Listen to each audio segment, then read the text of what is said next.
Good evening. Welcome to Loveworld USA News. I'm TGK Andre. First, let's take a quick look at the top stories this evening. Pastor Chris and Pastor Bentley lead the Holy Land Tour from December 9th to the 14th. Bipartisan pressure mounts in the Senate to release full Caribbean strike footage. Preservation group sues to halt construction of new White House ballroom. Whistleblower alleges widespread Medicaid fraud in Ohio Somali community. And Secretary Duffy warns New York of $73 million funding cut over allegedly illegal CDL issuance. And now to the news. Pastor Chris Yakalome and Pastor Benny Hinn are leading a Holy Land tour in Israel, bringing thousands of Christians together for on-site teachings, worship sessions, and guided visits to significant biblical locations. The tour includes stops at historic sites such as the Sea of Galilee, the Mount of Beatitudes, and the Garden Tomb, offering participants the opportunity to connect the scriptures to their physical settings. During one of the sessions, Pastor Chris described the experience as seeing the Bible in 3D, noting that visiting the locations where key events in Scripture took place deepens understanding and strengthens personal faith. Both ministers have continued to teach on themes related to the ministry of Jesus, the power of the Holy Spirit, and the relevance of biblical prophecy.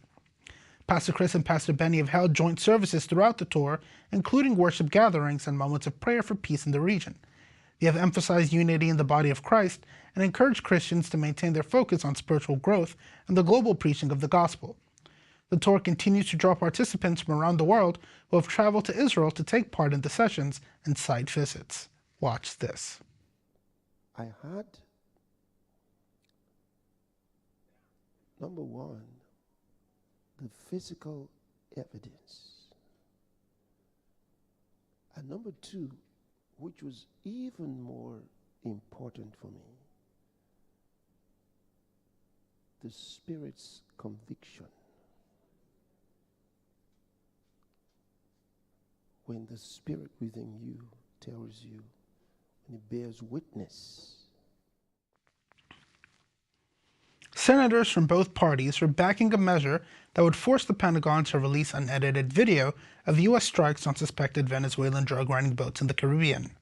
The requirement was added to the National Defense Authorization Act and would condition the full funding of Secretary of War Pete Hegseth's travel budget on the release of the complete footage. Lawmakers are specifically focused on obtaining video from the September 2nd double strike, an operation that has prompted scrutiny of the administration's counter-narcotics campaign. Members of the Senate Armed Services Committee said they wanted the unedited footage provided to Congress, noting that only partial edited clips have been made public.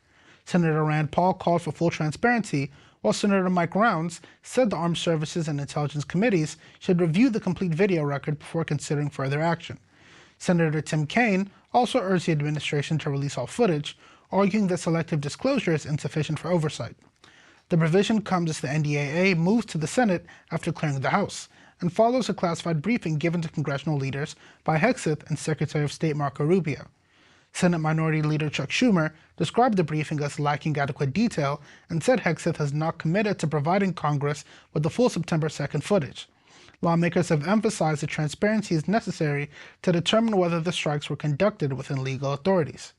Some Republicans have expressed support for releasing the material, while stressing that the broader mission targets illicit narcotics entering the United States. Senator Steve Daines said he had no objection to releasing the video, but noted that the strikes are part of a response to drug trafficking that has contributed to higher overdose deaths nationwide. The Senate is expected to begin procedural votes on the defense package next week. Watch this. The video in question is classified footage of the follow-up strike on a vessel on September 2nd. The second strike killed 2 survivors on the boat, which U.S. government claims was carrying narco-traffickers. It is important to note here that only a select few congressional lawmakers from both parties have seen the video of the said strike.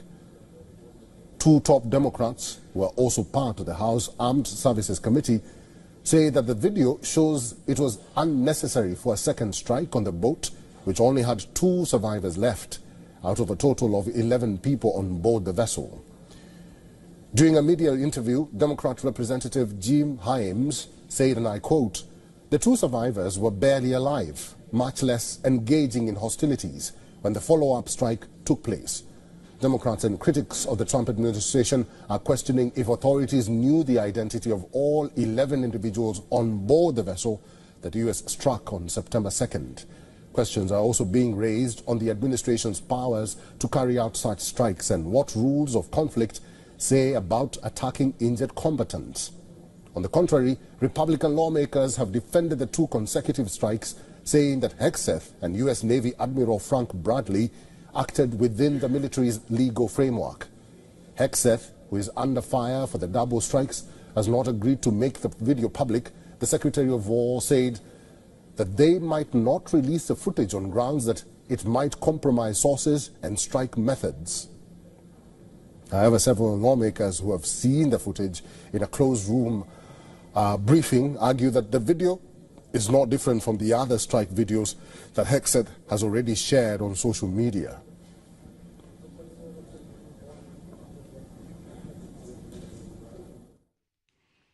A national preservation organization has filed a federal lawsuit seeking to block President Donald Trump's construction of a new 90,000 square foot White House ballroom, arguing the administration began the project without required federal review. The National Trust for Historic Preservation said the demolition of the East Wing and the ongoing construction must be halted until agencies complete legally mandated assessments. The lawsuit contends that federal law requires reviews and approvals before any demolition or major altercation of historically significant federal property. The group argues those steps should have occurred prior to tearing down the East Wing and beginning work on the ballroom. It is asking the court to declare that the project violates statutes, including the Administrative Procedure Act. The trust is requesting a court-ordered pause on construction until environmental reviews are completed, relevant federal commissions examine the project plans, and Congress authorizes a new structure. The suit names President Trump, the National Park Service, the Department of the Interior, the General Services Administration, and the agency's leaders as defendants. In response, the White House has said the president has full authority to proceed with updates to the executive residence. A spokesman stated that President Trump has full legal authority to modernize, renovate, and beautify the White House, noting that previous administrations have undertaken renovations as well. Construction work at the site has continued in recent weeks. Let's take a look. President Donald Trump has been sued by preservationists seeking an architecture review and congressional approval over his White House ballroom project. The National Trust for Historic Preservation wants a federal court to stop the ballroom project until it goes through comprehensive design reviews and wins approval from Congress. The privately funded organization argues that Trump, by fast-tracking it, has committed multiple violations of the Administrative Procedures Act and the National Environmental Policy Act. The project has already involved raising the East Wing. They also say he exceeded his constitutional authority by not seeking congressional approval for a project of such scale.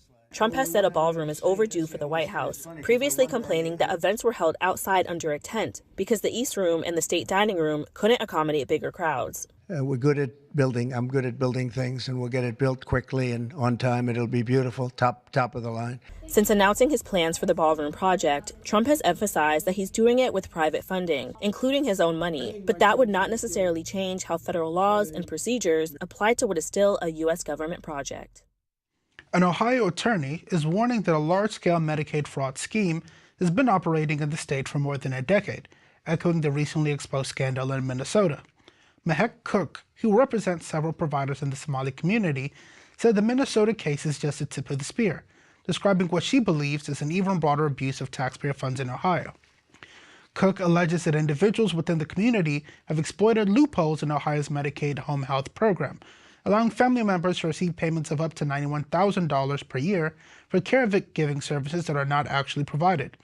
According to Cook, some doctors have been rubber stamping medical approvals for conditions that do not exist, receiving kickbacks in return. She said many beneficiaries openly contradict their claimed disabilities on social media, raising further questions about the system's oversight. Cook emphasized that the issue is not the Somali community at large, but specific individuals taking advantage of a program designed to help vulnerable people. She said providers who confided in her fear severe retaliation if identified.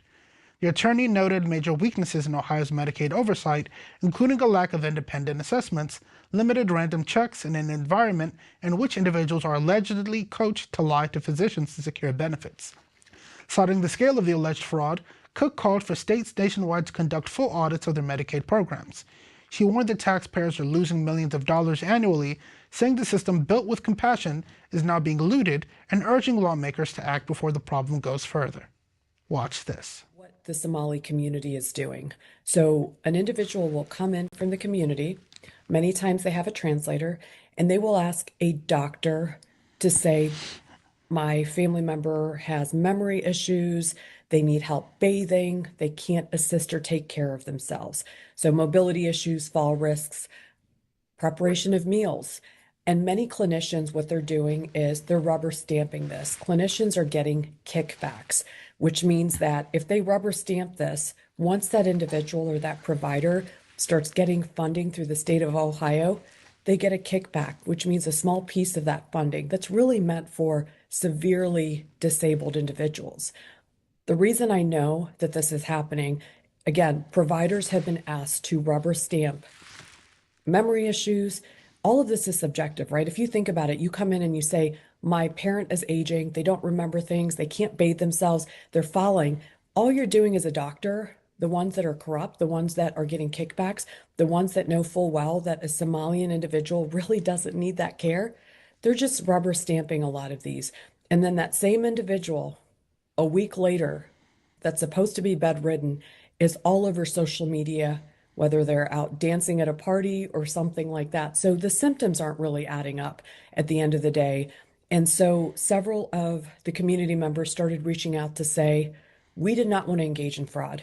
We specifically said, no, we will not be a provider to the Somalian community. So they have been excommunicated from a lot of these activities and a lot of even patient care. But they felt that it was really important to extend. The news will be back after this break. Don't go anywhere. He said, let your light so shine. He said, let it so shine, let it so glow. Let your light so shine that men may see your good works and glorify your Father that's in heaven. Join us on all our Loveworld networks as we light up the nations of the world through the Light Up Your World program happening on the 23rd of December. Time, 9 a.m. Central, 10 a.m. EST, 8:30 p.m. IST, 10 p.m. CST, 4 p.m. GMT +1. We're the light of the world. And as long as we're in this world, we are the light of the world. This is a program designed to alter the destinies and the courses of the nations. So get ready. It's your set time.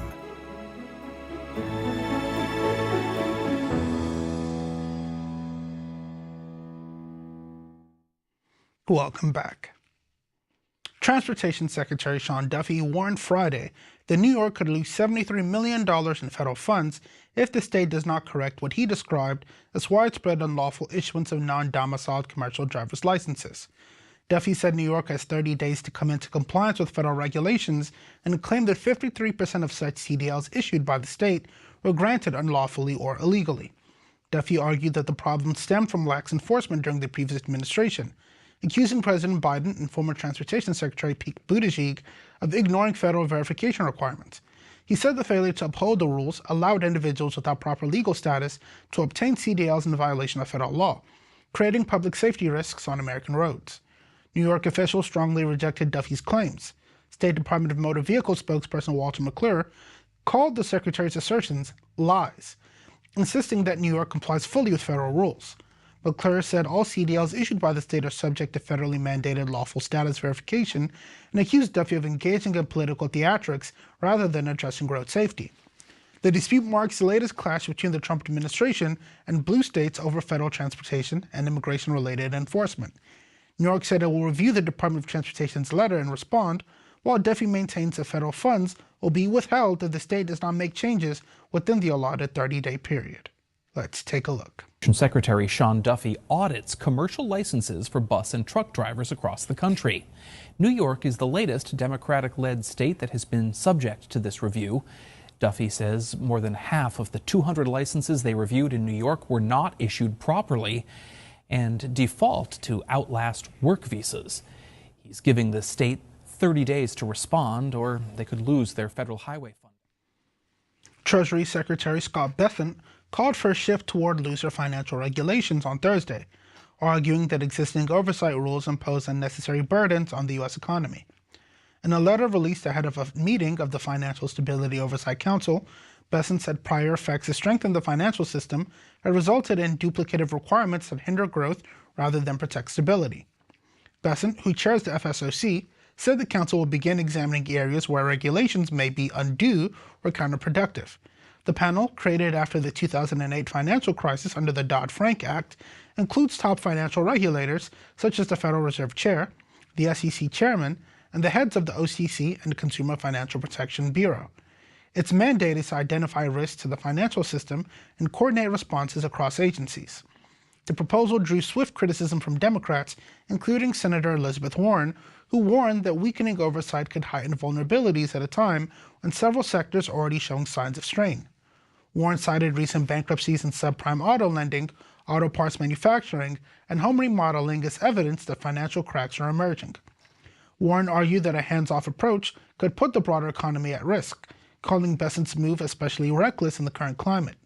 Despite the objections, the Trump administration is signaling a continued push to roll back regulations it views as impediments to investment and economic expansion. OpenAI introduced GPT 5.2 on Thursday, describing it as its most capable ChatGPT model to date and signaling a renewed push in the escalating competition with Google.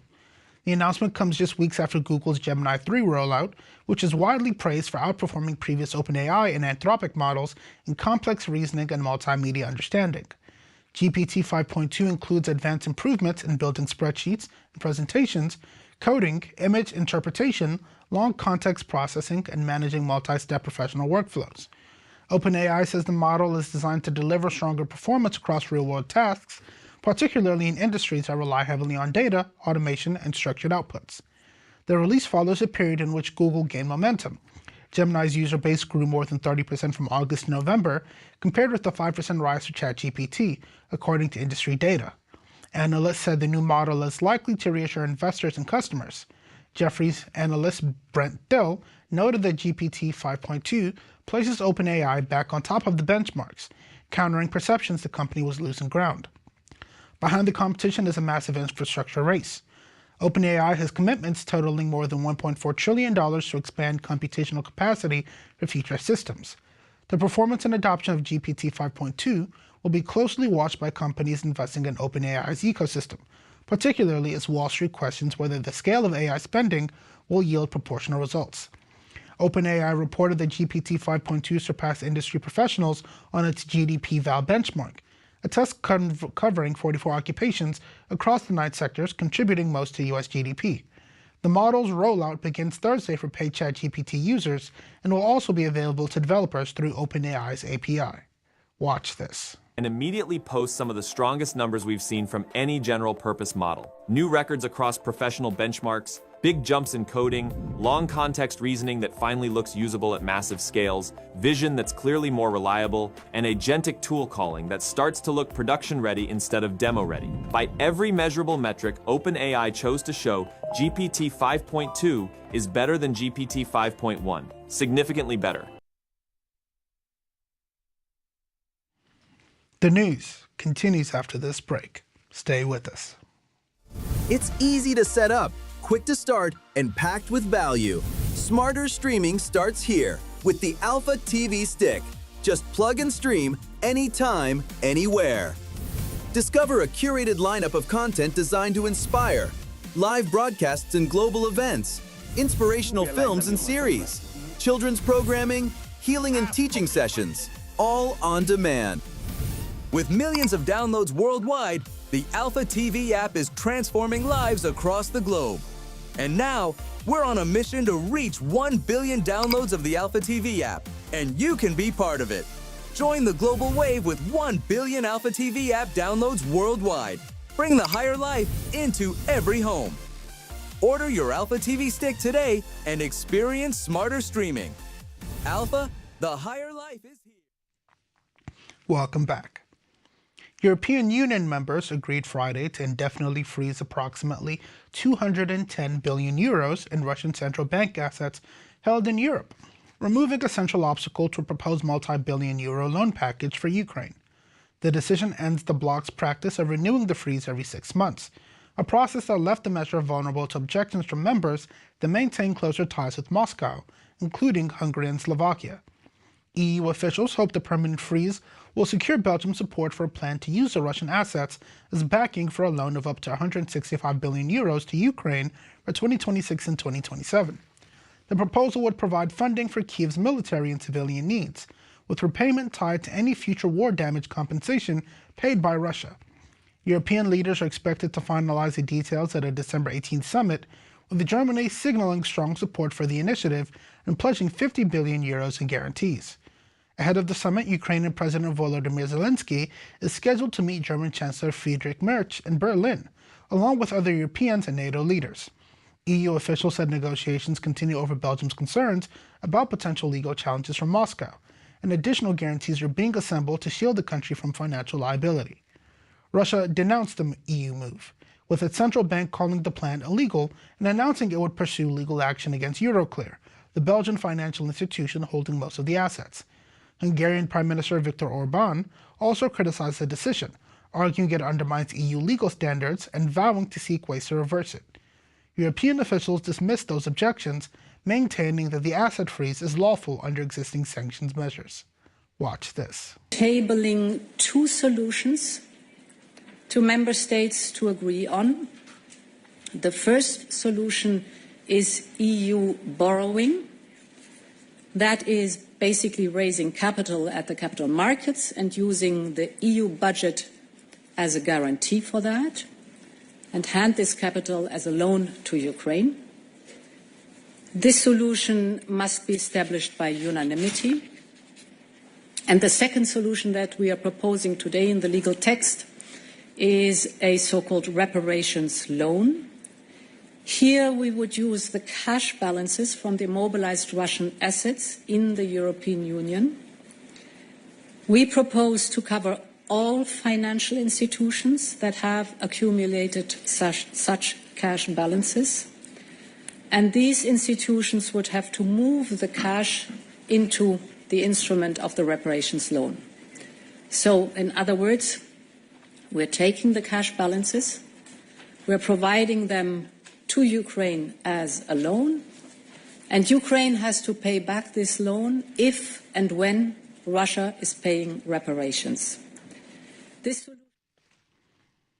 Israel reported a record $15 billion in arms sales for 2024, solidifying its position as the world's 8th largest weapons exporter. Demand for Israeli defense systems surged among European nations, including Germany and Finland, as well as buyers in India, Thailand, Greece, and even several Muslim-majority nations such as Morocco, the UAE, and Bahrain. Much of the interest centers on missiles from Israel's Iron Dome defense system, which has repeatedly proven effective in combat. Alongside the export milestone, Israel unveiled its newest defense technology, the Iron Beam, a high-energy laser system designed to destroy drones, missiles, and mortar fire at ranges of up to 6 miles. Officials say the system can intercept threats for as little as $1 to $2 per shot, a dramatic cost reduction compared to traditional interceptor missiles, which can run from $100,000 to $1 million each.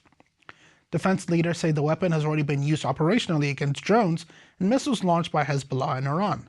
Unlike conventional interceptors, the laser system fires at the speed of light and destroys targets within a fraction of a second. Israel plans to deploy the first Iron Beam unit along its northern border, where rockets from southern Lebanon travel quickly into Israeli territory. The Iron Beam was developed by Rafael Defense Industries in partnership with Lockheed Martin and with significant U.S. funding. Israeli officials say the system marks the beginning of a new era in air defense and could eventually create near-total aerial protection around the country. Watch this. This is Israel's latest weapon, the Iron Beam. It's the next generation in air defense, a high-intensity laser that destroys enemy missiles up to 6 miles away. You see the rocket or the UAV, it takes you a fraction of a second, and the laser is already destroying it. Perpetually at war, Israel's air defense is arguably the world's best. However, last year, hundreds of Iranian missiles and drones rained down on Tel Aviv. Some got through, compared to hundreds of thousands per missile. With the laser, the only additional cost to any interception is electricity. It's between $1 to $2. It's less than the price of a hot dog in New York. It's also designed to destroy drones and rockets, concentrating at light speed, the power of 100 homes in a single beam of electricity. It doesn't replace, but complements Israel's layered missile defense. This is just the beginning of the new era. It will enable us to shoot every hostile object in the air around Israel. Israeli technology isn't just cutting edge, it's battle tested. These precision drone strikes took out targets in Lebanon and Gaza. That performance has buyers flocking to the Jewish state. The size of New Jersey, Israel's now the world's 8th largest arms exporter. Buyers include Germany and India, even Muslim nations like Indonesia, Bahrain, and Morocco, lining up to buy weapons from Israel. Just before we end the news, let's take a quick look at tomorrow's weather forecast.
And to end the news today, a quick recap of the headlines. Pastor Chris and Pastor Benny lead Holy Land Tour from December 9th to the 14th. Bipartisan pressure mounts in Senate to release full Caribbean strike footage. Preservation group sues to halt construction of new White House ballroom. Whistleblower alleges widespread Medicaid fraud in Ohio Somali community. Duffy warns New York of $73 million funding cut over allegedly illegal CDL issuance. And that's the news for today. Join us tomorrow at 2 p.m. Central Time for News Plus. I'm TGK Andre. Good night, and God bless you.